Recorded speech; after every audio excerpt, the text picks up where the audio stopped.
कंगना रनौत की। कंगना रनौत एक बार फिर अपने एक्स पोस्ट को लेकर ट्रोल हो रही हैं।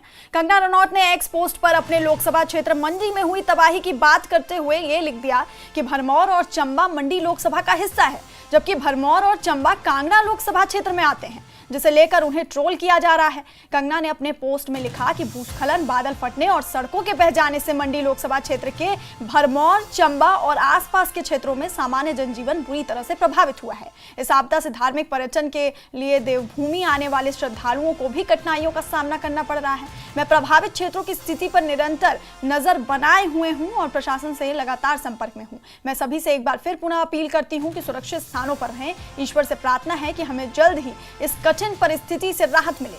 मगर इस पोस्ट में कंगना ने चंबा और भरमौर को मंडी लोकसभा का हिस्सा बताकर गलती कर दी। कुछ दिन पहले भी उन्होंने जल्दबाजी में एक गलत पोस्ट कर दिया था, जिसमें उन्होंने मंडी के बनाला में भूस्खलन के बाद कई लोगों और वाहनों के मलबे में दबे होने की बात लिखी थी, मगर मलबे में कोई भी नहीं दबा था। उस पोस्ट को लेकर भी कंगना की काफी किरकिरी हुई थी और अब अपने इस पोस्ट को लेकर कंगना ट्रोल हो रही हैं।